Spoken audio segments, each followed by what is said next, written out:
Hey, how's it going? I figured I would make a quick video just showing this off to you so that you, just in case you wind up playing today or tonight or whenever, just or relatively soon, you have something to kind of reference.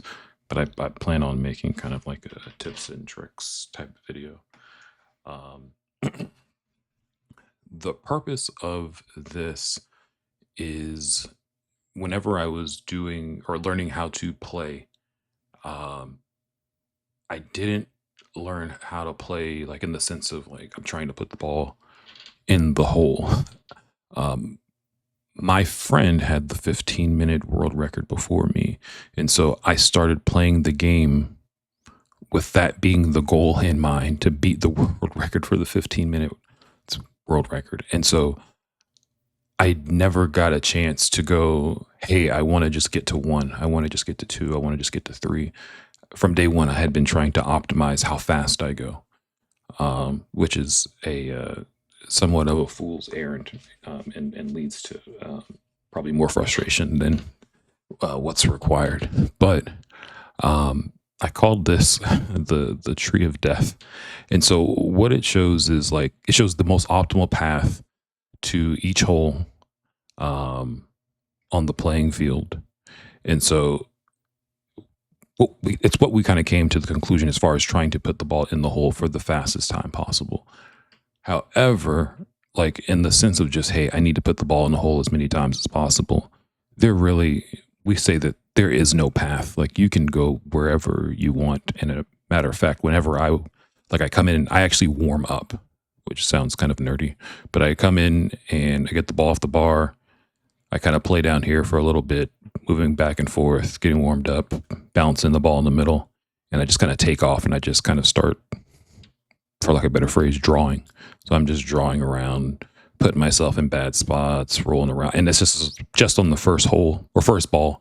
Like I don't care if I drop it. Like the first set of quarters or tokens that I put in or the first credit, I don't care. Like I'm literally just kind of just playing just to get warmed up and getting the I don't know, the muscle memory and all that kind of warmed up. And then um I know I play for one of the bigger holes or the more important holes whenever you're doing the 15-minute world record. For us is the six hole because it's possible. Well, on the machine that we play it at home, it's possible to get 590 here, but it's more plausible to get 580 because you just have to play. You have to come off. We call it the launch whenever the ball comes off the bar. It has to be so clean and so precise to get it there that it kind of makes or breaks. Now it kind of makes or breaks your run whether or not you can get this six. Um, but I practice that. I practice the nine. The 10 is kind of academic. Once I get up here, I know what I need to do, so I don't really like practice that maneuver specifically during the quote unquote warm up. Um, it's six and nine are probably the most important holes, and then we always try to like play for four to get 400,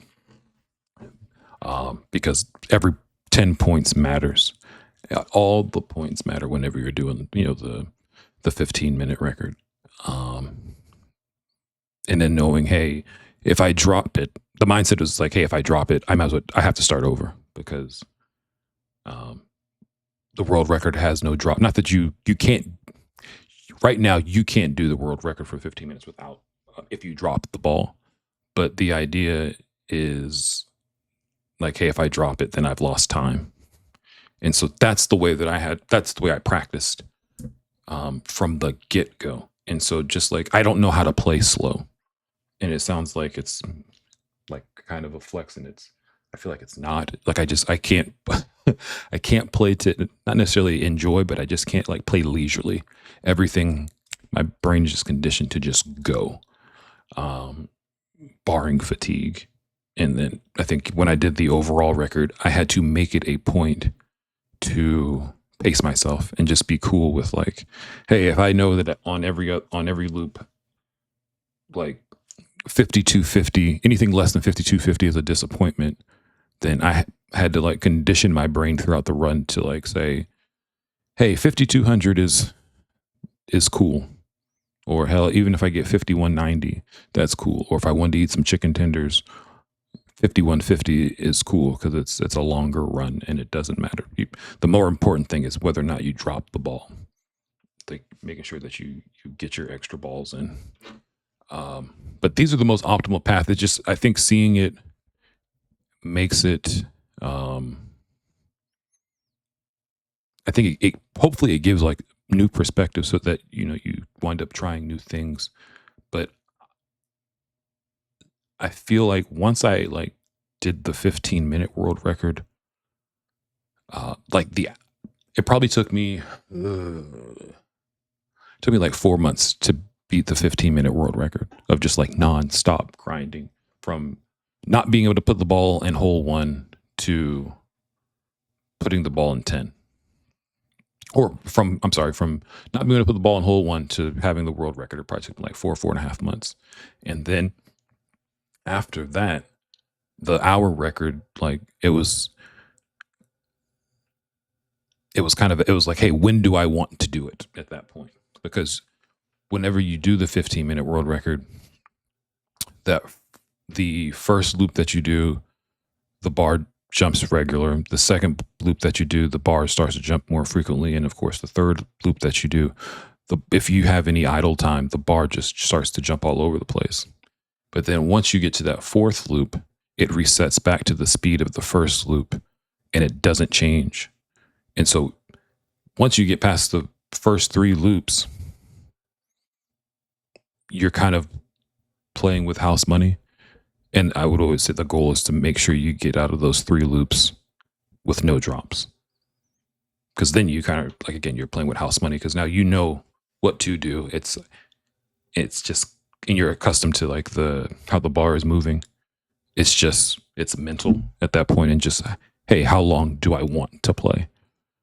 But yeah, I could probably ramble on with theory forever, but I figured seeing the illustration kind of would help. If it doesn't, then my bad. If it does, then good. But thanks a lot for reaching out. I really appreciate it. All right, man. Talk to you later.